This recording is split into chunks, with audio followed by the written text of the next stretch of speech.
African cultures and cities and environments, we are starting to see this need of us actually coming together and saying, this thing of climate change is a real thing, because in our cities, rising temperatures are becoming part of everyday urban life. Rapid urban growth, the spread of concrete, the loss of trees are turning cities in what experts are calling urban heat islands, where built up areas trap and intensify heat.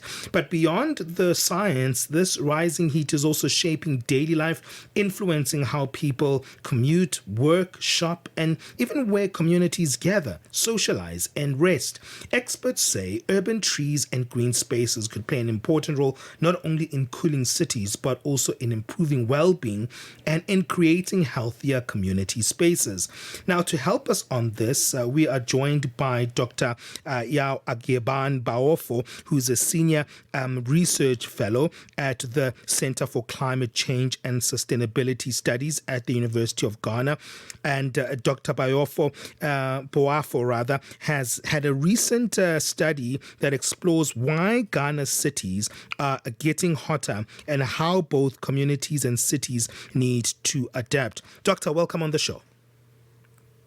Hi, thank you. Thank you for having me, Benjamin and Tim. It's a pleasure to be here this morning. How did this study start? Right. So this was part of a broader project that I started about 5 years ago with colleagues from the UK, from Japan, as well as Qatar, and also Mauritius. So it's a group of researchers that we came together to look at how, climate change, what we call the impacts coming in the form of extreme heat, flooding, and drought is affecting people, and also, increasing disasters around the world. So we aim to explore the direct impact on communities, on households, and on life in general. And so, it was concluded about 2 years ago, but as an outcome of some of the key recommendations, obviously, was to look at what are some of the potential solutions that we can draw on, or that practically we can use to address some of the evidence that we found. Because in all the cities that we did this study, there were clear evidence of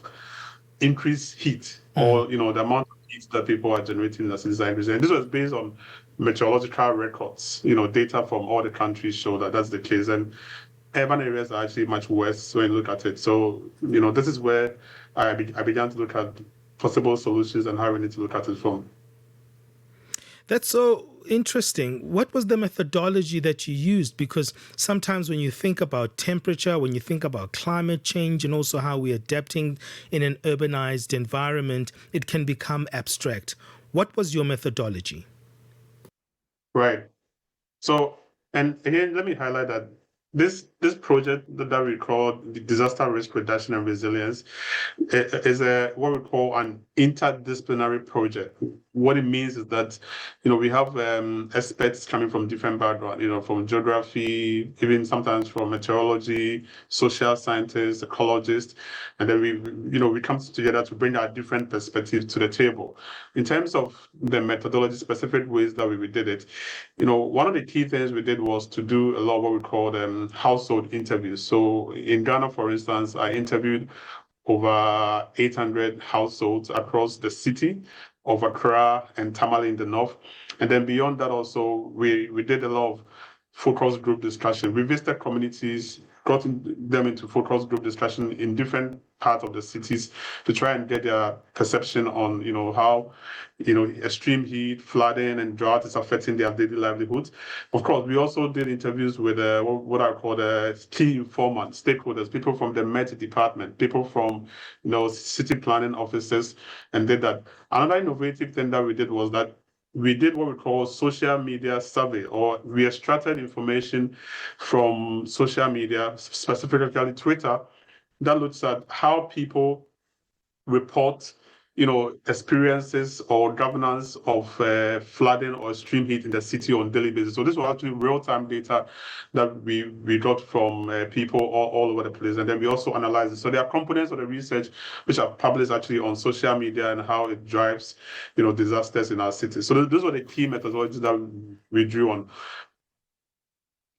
Doctor, you speak in your study about the fact that the urban population in Ghana now exceeds 56%. And I'm pretty sure that's true for the rest of the continent as well in terms of the growth of urban populations. But you speak about two terms, heat resilience or heat trap. What's the difference between a city becoming heat resilient or a heat trap?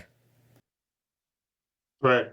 And that fundamentally is one of the core, points in the paper or in my publication recently on the Conversation Africa, because the reality is that some cities are innovating. When they are innovating, it means that they understand that increasingly the populations are growing up, and when more people are in the city, it means that more infrastructure and no more transport.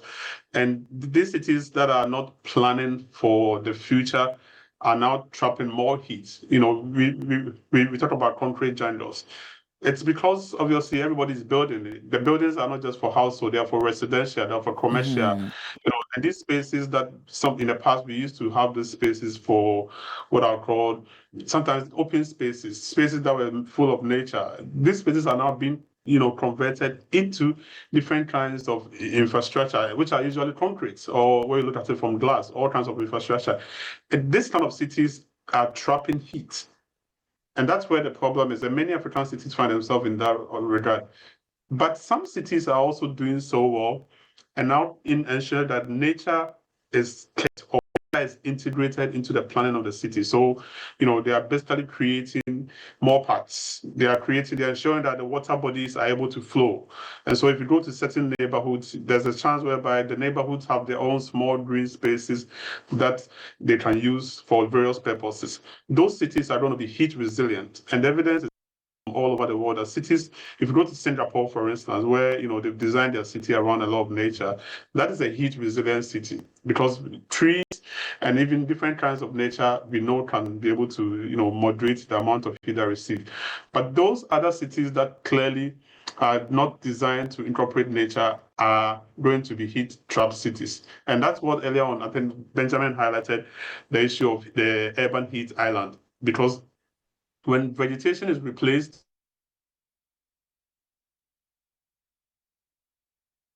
Doctor, are you still there? All right, I think we have lost our connection to the doctor there.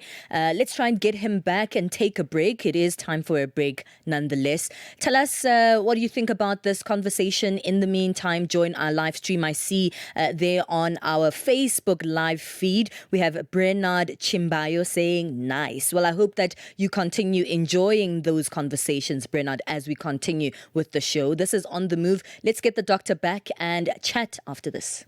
The voice of the continent, now online, with all your sports fixtures, lifestyle, and more.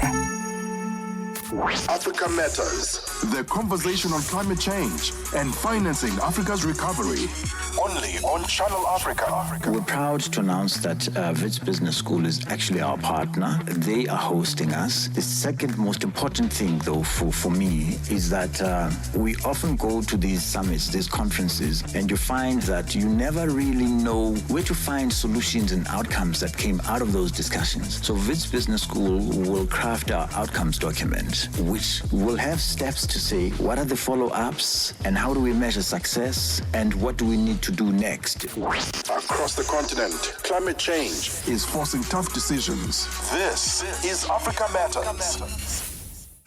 Keeping you on the know and on the move. We're discussing this incredible research by Dr. Yaw Agyeman Boafo, Senior Research Fellow for the Center of Climate Change and Sustainability Studies at the University of Ghana. Great research that speaks about how climate change is taking the temperature up, but how building more green and green spaces in urban areas can actually help cool down our cities. Are you there, Dr. Boafo?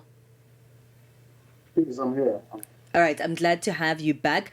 I know we lost your train of thought there in the last conversation we were having, but I think we can continue. Start there from your train of thought, and then we can go even deeper into this conversation. Yes, I think I was trying to give you a sense into what heat trapping and heat resilience is about. Correct, And yes. I was referencing the fact that, the cities that are growing increasingly, that are building more, that are, having more concrete and also metal, infrastructure, are trapping more heat. And that is a challenge that we face because we talk about expanding population in our cities in Africa. And this expanding population means that more houses are needed, more offices are needed, more market spaces are needed.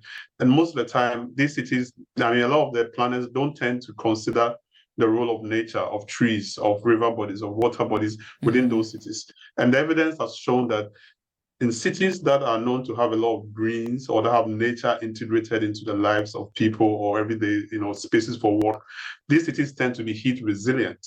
But others that don't have this infrastructure, they tend to trap more heat. So such cities which are not integrating nature are going to trap more heat. What it means is that people who work outdoors, including marketplaces, street vendors, construction workers, tend to be people who are experiencing this impact of heat. So these are heat trap cities. But on the other hand, there's a good examples of countries or cities in the world, like Singapore, for instance, where nature is a key part of the city. In every space that they consider, to be open space, they integrate nature into their homes, into their different spaces. So those are the cities that are going to be heat resilient, and that's the kind of desirable cities that we should be paying attention to in this very important era of climate change.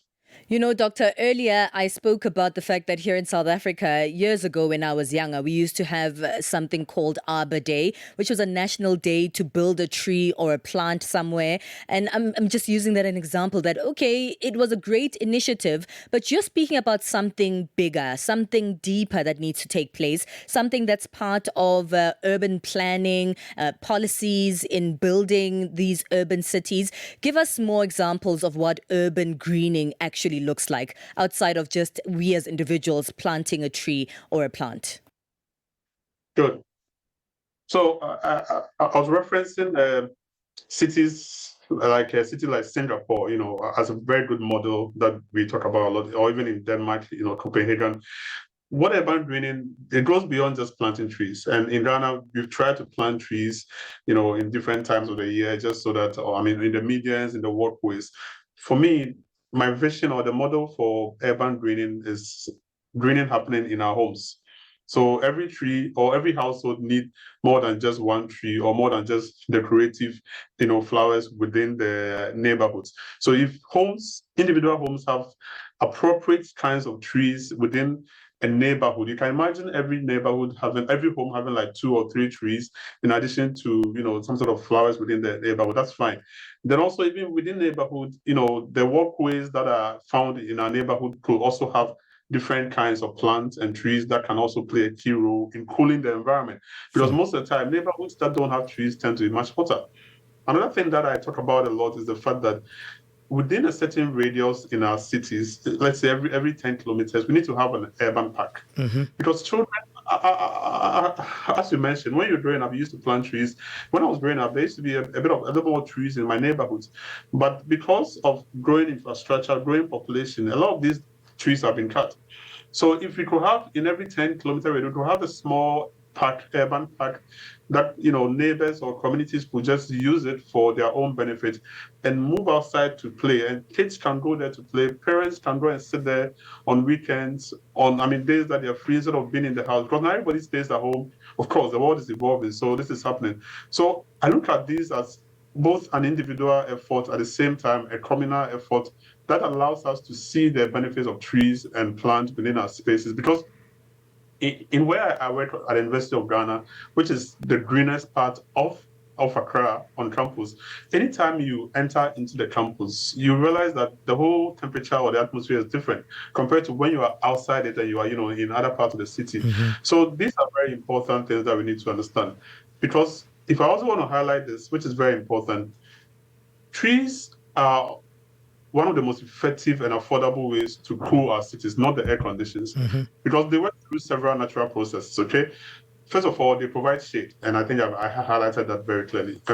What that means is that the shade reduces the solar radiation that is reaching, the earth and surrounding our surfaces. And also, we know that trees can cool the air through what we call evapotranspiration. That is simply where, water released from the leaves absorb heat from the surrounding environment. That is also very important. And again, we always say that, why trees in urban areas are important. They talk about regulating urban microclimate. Earlier on, Benjamin spoke about urban heat island. It's a fact that if you are in the city center, the place is much hotter. But if there's also a way that we could design the urban city center to have a lot of trees around us, it will help to, regulate the microclimate. Because examples that I mentioned, Singapore, Melbourne in Australia, or even Barcelona, they have shown that well-planned urban tree systems can reduce local temperatures by 2 to 5 degrees Celsius. These are some of the key things we need to be looking at. What also sticks out for me in this article, in the conversations, the fact that you also include the social context and the cultural nuances that are affected by this kind of urbanization and these, extreme temperatures that we're seeing in our cities, and how those things are interrelated and how they actually affect the common person on the street. Could you unpack that for us? Right. So I think for me, the key thing is for me to let the readers understand that if you look at the lifestyle of people, there are different kinds of people who are in the city, and they live within the city to meet certain needs, economic needs, social needs, which are important. So what it means is that we need to consider the different demographics when we are introducing some sort of mechanisms for, greening the city or adopting to the city. You can't take some out. There are certain neighborhoods that, by virtue of their informality, if you think about, introducing greens, they may not really be up with it, but they also have a key role to play in this regard, because they are also very vulnerable. In fact, the informal settlements are arguably the most vulnerable when it comes to that. And most of the time, a lot of people in informal settlements tend to be people who are migrants coming from places that even had trees. So they can be important agents for greenery as well. But also, if you look at people who live in high-end residential areas who already understand, in quotes, understand the value of trees, sometimes with the current development, when it comes to building, people are building and tiling all the compounds. And so we need to also look at ways to create more awareness about the fact that the beauty of your house is not in all the beautiful tiles you have on the compound, but also the fact that nature is a key component that needs to be looked at.